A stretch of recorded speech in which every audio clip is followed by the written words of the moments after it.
दुर्लभ सद ग्रंथन गावा। अब देखिए, जिस राम को लोग पूजा करते हैं, श्री राम का रटन करते हैं, रामायण पाठ करते हैं, उसमें भी कबीर साहब के सिद्धांत को लागू कर ही दिया। नहीं, जब बड़े भाग मानुष तरपावा। देखिए, फैसला निष्पक्ष फैसला, उसमें जात पात है। जब ब्राह्मण तरपावा, यादव तरपावा, कि क्षत्रिय तरपावा, कि शूद्र तरपावा, बड़े भाग मानुष तरपावा। और उस तन को कितनी बातें बताई गई है। सूर दुर्लभ, सुर माने देवता। जिस गैया भैया रैया गुरैया के पीछे हम लोग चक्कर लगा रहे हैं, घर में एगो कोना में आदमी जब घर बनाता है ना, तो एगो घर बेटो बेटी बांट लेता है, आ एगो घर क्या कर, गोसाई के घर, गोसाई के घर। और गोसाई के नहीं नाक नहीं मुंह नहीं हाथ नहीं पैर कुछ नहीं, माटक थुमा बना कर रख दिल नाम रख दिया गोसाई साहब। नहीं, आग लग जाती तो चिट्टी भाग जाएगी, मकड़ा मकड़ी भाग जाएंगे, चूहा बिल्ली सब भाग जाएंगे। और देवता उसको घुसे जो भागते ना, हो इतना न पक जाते कि लगता है लकवा फैले से मार दिया। विचार करो। और उसका नाम है गोसाई घर। और गोसाई मतलब क्या होता है? गो माने इंद्रिया, तमाम इंद्रिया पर जिनका शासन, उसका नाम है गोसाई। नहीं, गोसाई यदि है तो कहां है? हिंदू मुसलमान सबको सदु कबीर ने कहा, अरे पूरब दिशा हरि को बासा, पश्चिमल हम कामा, दिल में खोज दिलेमा खोजो, ये करीमा रामा। वो गोसाई कहाँ है? यहाँ पर। तुलसी बाबा नदी को लोग फैसला किया हिंदू मुसलमान, तो कबीर साहब कहते बाहर में नहीं है, आप क्या कहते हैं? तो तुलसी बाबा भी सकाशक गवाही दे दिया, तुलसीदास सदा हरि चेरा, अकी जयनाथ हृदय महाडेरा। देखिए तो कड़पंथी विचारधारा कैसे तुलसी बाबा का कर्म कैसे चली गई कि जना हृदय में डेरा। आपको क्या डेरा? राम लखन सीता से हृदय बसो सुरभु, रामो लक्ष्मणो सीतो मैया। और जब 33 कोट देवता, 33 कोट देवता के बाप देवता, भूप मन राजा, सूर्य नाय, राम लखन सीता हृदय बसो सुरभु। सबका इसी में कहते हैं बोर का गाछ में, पीपल का गाछ में, नहीं तुलसी चौरा में। सो तो नहीं कहा अभी तुलसी बाबा कौन करीपंथी थे। इसलिए हम कहते हैं, जो हम लोगों की बात को अच्छी तरह जब नहीं सुनते हैं तो लोग कहते कबर गायरे पकड़ हो, गायरे पढ़े, बुझबै मैंने बढ़िया बात करे तो कहते गायरे पढ़े। नहीं, आहा राम का मानू, दुर्गा भगवती का मानू, अगर आगू में बकरा बकरी काटू तो बढ़िया भाग ले। नहीं, मंत्र पढ़ाई छिए बड़ बढ़िया, या देवी सर्वभूतेषु मातृरूपेण संस्थिता, नहीं दयारूपेण संस्थिता, नमस्तस्यै नमस्तस्यै नमस्तस्यै नमो नमः। इसका अर्थ क्या होता है?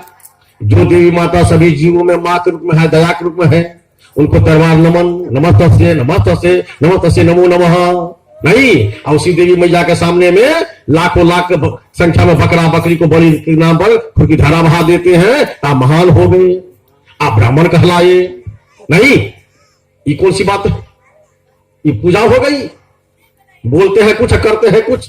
तो आप गलत कर रहे हो तो आपको कहने वाला कोई नहीं है, इसलिए कहा को धूल झोंका हुआ है। लेकिन हम लोग यदि कुछ अच्छी बात कहते हैं और करते हैं तो कहते गाली बोलते हैं, कहते गाली बोलते हैं। वो क्यों बोलते हैं? ये मौका कौन दे रहा है? ये जो सत्संगी लोग बैठा हुआ है, यही लोग ऐसा कर रहे हैं, यही लोग सुधरा हुआ नहीं है, किसी ने कहा जो हमें तो अपने ही मारा, गैरों को दम कहां था? इसको कौन मार रहा है? अपना बनकर, अपना बाप, अपनी मां, अपना भाई, अपना बेरादर जिसमें बटे हुए हो, साधु संग बैठे हुए हो, यही दलपुर में बना भंडारापुर में यही सुधर रहा है। तो साखी संत बहुत सुना, मिटा ने मन का दाग, और सत्संगत में सुधरा नहीं, ताका बड़ा अभाव है जो सुधर नहीं रहा है। पाठ करने से काम होगा? पाठ करते सुंदर कांड का काम करोगे, लंका कांड का, इसी का नाम होगा पाठ। दुर्गा सप्तशती का श्लोक बोलोगे, आप जीव हिंसा करोगे, इसका नाम होगा पूजा। विचारो, इसलिए वेद पुराण कहा कि झूठा झूठा जो ना विचारे। कभी ने कहा मैं वेद पुराण को झूठा नहीं कहता, झूठा वो आदमी है जिस पर विचार नहीं करता है। विचार तो करो। यदि ये आप सभी जानते हो ये पिंडादान तर्पण किसका काम है? प्रेत का काम है। प्रेत किसी से पूछ लो मूर्ख आदमी से भी ये क्या काम, किसका काम है? तो प्रेत वाला काम है। प्रेत जो उबार उधार करने के लिए लोग अपना पिंडादान तर्पण करते हैं, चाहे हो या नहीं हो, यही करते आ रहे हैं।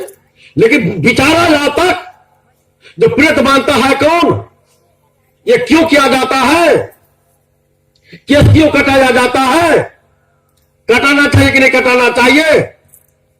तो गरुड़ जी भगवान विष्णु से पूछा प्रेत कौन बनता है, बैतानी में कौन डूबता है, नरक में कौन जाता है? आसपास शब्दों में कहा जो लोग माता पिता सास ससुर संत गुरुदेव की सेवा नहीं करते बनेगा प्रेत। जो लोग मीट मांस बकरा बकरी मुर्गा मुर्गी खाते बनेगा प्रेत। जो अत्याचारी व्यभिचारी दुराचारी है, बाल हत्यारा कन्या हत्यारा गो हत्यारा आत्महत्यारा है, ऐसे दुराचारी दुष्कर्मी आदि मरेंगे, वही बनेगा प्रेत। लेकिन यहां जो सज्जन आदमी है, जो साधु आदमी है, साधु की भक्ति करने वाले हैं, माता पिता की सेवा करने वाले हैं, वो कैसे बन जाएगा प्रेत? नहीं। तो जब प्रेत नहीं बनेगा उसके नाम पर फिर पिंडादान तर्पण कर क्या जरूरत है? यदि आप बीमार नहीं हो तो जानबूझकर दवा क्यों खाओगे? अरे वो नहीं, आपको बीमारी होगी तब ना डॉक्टर के पास जाओगे। और यदि बीमारी नहीं है तो डॉक्टर के पास जाने की कोई आवश्यकता है? जानबूझकर दवा खाओ घर बीमार पड़ जाओगे। नहीं। तो सवाल उठता है यदि आपके परिवार में यदि कोई इस तरह से संदर्भित व्यक्ति जो अत्याचारी व्यभिचारी हो मर गए हो, तब उसके बारे में सोचना चाहिए इसके नाम पर हमको कुछ करना है। नहीं। और जो अच्छा आदमी है तब तो उसमें कोई चिंता की बातें नहीं है। नहीं। और यदि शंका है आपको तो हमारे घर का आदमी प्रेत बन गया है तो फिर भी पिंडादान तर्पण कोई काम का नहीं।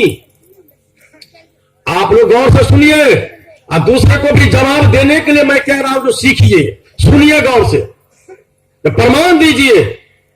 कबीर साहब की बात को कहिए छोड़ दो देने के लिए, आप गरुड़ पुराण से ही प्रमाणित कर लो। जब ये प्रेत जो वाला काम है पिंडादान तर्पण किसका होना चाहिए? नहीं। और होना चाहिए तो फिर कल्याण हुआ किसी का आज तक? तो उसका बहुत बड़ा प्रमाण है भागवत महापुराण गोकर्ण धुंधकारी की कहानी। ये धुंधकारी दुराचारी था, मर गया तो बन गया प्रेत। उसके नाम पर बहुतों पिंडादान तर्पण श्राद्ध गया में जाकर श्राद्ध सब कुछ किया गोकर्ण महाराज, लेकिन कल्याण नहीं हुआ। कल्याण किससे हुआ? तो 7 दिन सत्संग भागवत चर्चा सुनने से धुंधकारी का कल्याण हुआ। तब तो यदि किसी को शंका हो कि हमारे घर का आदमी प्रेत बन गया है तो फिर भी सत्संग कारगर दवा है, सत्संग कराना चाहिए। यदि पंचायत मानिए इस बात को, भागवत महापुराण के गोकर्ण धुंधकारी की कहानी पर आप यकीन कीजिए तो सत्संग ही कारगर दवा है, जिंदा के लिए भी मृतक आत्मा के कल्याण के लिए भी, दोनों स्थिति में। नंबर 2, भगवान श्री राम के पिता श्री राजा दशरथ मर गए, उनके नाम पर ननिहाल से आए भरत जी अंत्येष्टि कर्म किए और तब श्राद्ध कर्म जैसे जैसे मुनि महात्मा लोग बताए उनसे हजारों गुना ज्यादा सैकड़ों गुना ज्यादा सब कुछ दान दिया। कितना? घोड़ा हाथी गाय सब दान दिया। तब सिंहासन भूषण वसन अनुधरण निधन दान दिए भरत ले भूमि सुर भय पूरण सब काम। विचारो, सिंहासन दान दे दिया, कपड़ा दान दे दिए, घर दान महल मकान दान दे दिए, जमीन जायदाद दान दे दिए, कुछ बाकी नहीं रखा। अब गुरु वशिष्ठ ने कहा बेटा भरत चिंता मत करो, ये प्रतापी राजा थे धन धनाते सूरधाम चले गए, लेकिन हुआ क्या? 14 वर्ष पूरे ही वाला था, लंकापति रावण मारे गए। आप जाकर जिन बंधु को शंका हो रामचरित मानस के लंका कांड दोहा नंबर 111 का आगे की चौपाई, रावण मारे गए हैं। तो तेरी अवसर दशरथ तहां आए, अतन बिलो की नयन जल छाए। अब राजा दशरथ आ गए प्रेत बनकर, राम दोनों भाई प्रणाम करते हैं, पिताश्री आशीर्वाद देते हैं। एक तरफ राम रो रहे हैं और दूसरी तरफ पिता रो रहे हैं। पिता रोते हैं पुत्र मोह में और राम रोते हैं जो हमारे पिता का आत्मा का कल्याण नहीं हुआ। बहुत उपदेश देते हैं राम पिता को, बहुत उपदेश सुनाते हैं। पार्वती मैया पूछते हैं महादेव से, जिनके घर में 4 भगवान पैदा लिए थे, जिनके नाम पर इतना श्राद्ध कर्म किया गया, दान दक्षिणा दिया गया, ऐसे प्रतापी राजा दशरथ का कल्याण क्यों नहीं हुआ? तो जवाब देते हैं, दशरथ भेद भगति मन लायो, अताते उमा मोक्ष नहीं पायो। कहते हे उमा, राजा दशरथ भक्ति के मर्म को नहीं जाना, इसलिए इनकी आत्मा का कल्याण नहीं हुआ। विचारो, ये भेद भक्ति में लग गए। और नंबर 3, आप जाकर देखिए, जहां पर पूरे हिंदुस्तान के सनातन धर्मावलंबियों के बहुत बड़ा प्रेत का एजेंसी हॉल है गया के विष्णुपुर में, फल्गु नदी किनारे में सीता कुंड जाकर देखिए, जो हाथ का फोटो है, राजा दशरथ का हाथ है, उनके हाथ में बालू का पिंडा है, और वहां का पंडा सारा वृत्तांत बताता है, जो राजा दशरथ प्रेत बनकर अभी तक बालू का पिंडा फांक रहे हैं, अभी तक इनका बेल नहीं हुआ है। बोलिए शनिदेव की। अब ये बात को गाली तो नहीं हो रही है, जैसा को तैसा का सो तो निंदा नहीं। हम लोग तो बोलते हैं श्री राम इस देश के मानव थे, कल्याणकारी थे, समाज के उपकारी थे, उनके पिताश्री के प्रति हम लोगों को भी हमदर्द है। जितना रुपया पैसा चंदा लगेगा हम लोग भी देंगे। आप लोग दीजिएगा, हाथ उठाइए। यदि चंदा लगे, गरीबी लगे, आगे होवे हमारे देश के शंकराचार्य सब, राम के भक्त सब, जिनको राम से प्रेम है, उनके पिता से भी प्रेम होना चाहिए। अभी तक 3 युग से राम के पिताश्री को हमारे देश के ये लबड़ा झूठा पंडा पुरोहित लोग प्रेत बनाकर बालू का पिंडा क्यों फका रहे हैं? इस बात की तो चिंता सोच होनी चाहिए ना। ये हो गई निंदा की बात मैं बोल रहा हूं, तो आगे बढ़ना चाहिए। उनका बेल क्यों नहीं हो रहा है? 3 युग से क्यों बांध कर रखा है? उस पंडा पुरोहित पर तो कार्रवाई होनी चाहिए। इधर किसी का ध्यान नहीं है। कहते हम बढ़िया काम करते हैं, बढ़िया पार करते हैं, अब तू समाधि करेगा तो बाहर देंगे, तो जाति से अलग कर देंगे। विचारो, आप पंचायत तो करा लो। कबीर साहब की बातों तो छोड़ दीजिए ना। रामचरितमानस के उत्तरकांड दोहा नंबर 47 का आगे में 6ठी पंक्ति में गुरु वशिष्ठ ने कहा, उपरोहित कर्मति मंदा, वेद पुराण स्मृति का निंदा। ये पुरोहिता का काम सबसे नीच है, वेद पुराण स्मृति की उल्टी बात है। हे पिता मुझे ये काम नहीं दीजिए, तब तो ब्राह्मण करे कर्म करने गड़बड़ आ जाएगा। सुनो सुनो, अरे एक घाटा को लाभ होगा, लाभ ये होगा कि रघुकुल में राम पैदा लेंगे, तुम उनके कुल गुरु रहोगे, इससे बाकी बात क्या होगी। इसी लल्लो चप्पो में बसी जी पुरोहिता का काम लिया, लेकिन कह दिया दुनिया में सबसे नीच काम पुरोहिता है। नहीं, बिचारिए, इस गांव में भी ब्राह्मण होंगे, कहिए तो कोई अपना बेटा बेटी की शादी करेंगे उस कंटावा पुरोहित के घर में, उसके घर में भोजन नहीं करते हैं, प्रतिया पुरोहित उसका नाम जूठन खाते हैं, उससे सब छुआते हैं, कहते तू हट ले रहो। विचारो, जब कोई उद्धार करता है, फिर से जोर से उद्धार करते हैं, तब तो सबसे महान उनको होना चाहिए, पवित्र न होना चाहिए। तो विचारो, गरुड़ पुराण के अध्याय 5 श्लोक संख्या 32 में लिखा, मृतक से एकादशा तो भूंजना स्वामी जायते, मृतक एकादशा तक भोज की यहाँ भोज खाने वाला कुत्ता में जन्म लेगा, कुत्ता में। ये तो हम लोग नहीं कर रहे हैं, कबीर साहब नहीं कर रहे हैं। आप पूछिए अपना पंडा पुरोहित से, गरुड़ पुराण का मैं प्रमाण पेज नंबर श्लोक नंबर बता दिया। जो श्राद्ध का भोज खाने वाला कुत्ता बनता है, तो श्राद्ध क्यों करवाते, क्यों नहीं पूछते हो? पूछिए जाकर। उसी गरुड़ पुराण के अध्याय 10 श्लोक संख्या 102 से 7 में लिखा है, यति नाम च सर्वे संग दाहनो क्रिया 10 गाताधिकं तेषां न कर्तव्यं सुता देवी दंड ग्रहण मात्र नरो नारायणो भवेत अति दंड ग्रहणात् प्रत्यक्ष नहीं जायते तेषां प्रत्यक्ष न जायते। विचारो, का 4 प्रकार के संसार में संत है, यति है, यत्न करने वाले। कौन? हंस, परमहंस, कुटी चाक और बहुदक। इस 4 प्रकार के किसी की मृत्यु हो जाने पर, तनी पीछा चलिए, किसी की मृत्यु हो जाने पर का उनके बेटा को उसको जलाने का अधिकार नहीं है, उसको जलाना नहीं चाहिए। उसको क्या करना चाहिए? पानी में भी नहीं फेंकना चाहिए, उसको मिट्टी में समाधि कर देनी चाहिए, मिट्टी में। याद रखो सबको, ये पर्यावरण का भी कहना है, वैज्ञानिक का भी कहना है। यदि जलाओगे carbon dioxide, carbon monoxide gas ये पर्यावरण में फैलेंगे, ओजोन परत में क्षरण हो रहा है। आज ही पेपर में दिया है ओजोन परत से जो गैस आएगी, अल्ट्रावायलेट की किरण आएगी, आदमी तो मर जाएंगे। सब पर्यावरण के लिए सब पूरे विश्व के लोग चिंतित है। यदि जलाते हो तो पर्यावरण प्रदूषित होता है। अब बहुत पहले हमारे शास्त्र में पुराण में संत महर्षियों ने कहा जो लाश को मत जलाओ, इसलिए आपका गरुड़ पुराण में फैसला हो चुका है, उसके नाम पर पिंडादान तर्पण नहीं करो, क्योंकि ज्ञानी अपने ज्ञान से मुक्त होते हैं। तो आज ये रामविलास जी, राम प्रसाद जी अपनी माता अहल्या श्री की पावन स्मृति में यह जो सदज्ञान यज्ञ किए हैं, विचार करो, मिल गया, अच्छी बात है। नाम डाल लिए हैं, नाम दे चौका सतलोक से टिकट कटाई थी, विचारो। तो जो सतलोक का टिकट कटाई उसके नाम पर यदि पिंडादान तर्पण हुआ, जलाया गया, तो जानबूझकर इतनी सुधा हमको होता है, इसमें जो इतनी मां बहन बैठी है उसका जोड़ा नहीं होगा, उस मां का जोड़ा नहीं होगा। और वो तो धन्यवाद है इनके पिताश्री, जो वैसी पत्नी मिली थी इनको, क्या नाम है इनका,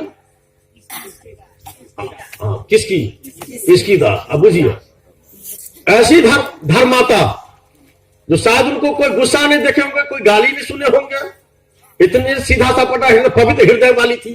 अब उनके प्रेत बनेगी, प्रेत का मजाल है, भूत का मजाल है।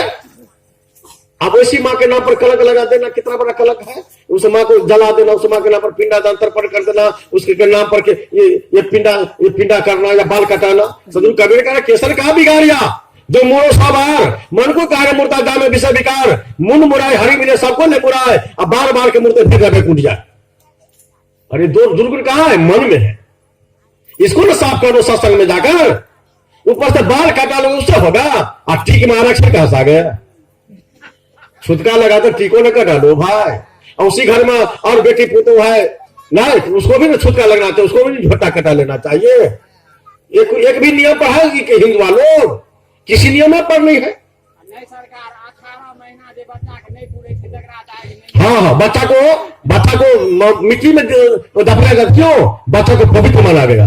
उसी प्रकार संत को पवित्र माना गया है। तो शास्त्र मत भी है, जो 4 प्रकार के संत ज्ञानी, उसको मत जलाओ, उसको मिट्टी में समाधि कर दो। अब तो सबके लिए नियम बना दिया है, वैज्ञानिक लोग पर्यावरण बना रहा है, जो कोई भी मर जाए, संकट में कोई मर जाए तो उसको जलाओ नहीं, मिट्टी में गाड़ दो, नहीं तो पर्यावरण प्रदूषित हो रहा है, ये पूरे विश्व तबाह हो रहे हैं। और संत उपकारी है, यदि जिंदा में उस मां से या किसी संत से संसार का अपराध नहीं हुआ, तो मरने के बाद उसके सही से अपराध हो जाए, बढ़िया बात होगी। और हमारे बगल में बैठे हैं अगुआ साहब, रूपनगर रुदल साहब बैठे, जोगी बाबा, बहुत पहले से रूपनगर में समाधि हो रही है, बहुत पहले से। पूछे रुदल साहब से झूठा कि सच। और एक बार इनके यहाँ शादी से जाकर कोई पुरोहित की कोई ब्राह्मण भोजन कर लिए, पूरा एरिया का भी मिलकर उनको अलग कर दिए, कहा गंगा बेड़ी लगेगा, जाओ गंगा स्नान करो। की रुदल जी पूछिए, हम लोग ने नए पैदा लिए हैं, जन्म लिया, हम लोग इधर करीपंथी बने हैं। रुदल साहब बहुत पहले से करीपंथी है, इनके जितने गठ वहां पर बहुत पहले से सामाजिक क्रिया चलती आ रही है। और सबसे अभी भोदू कौन है,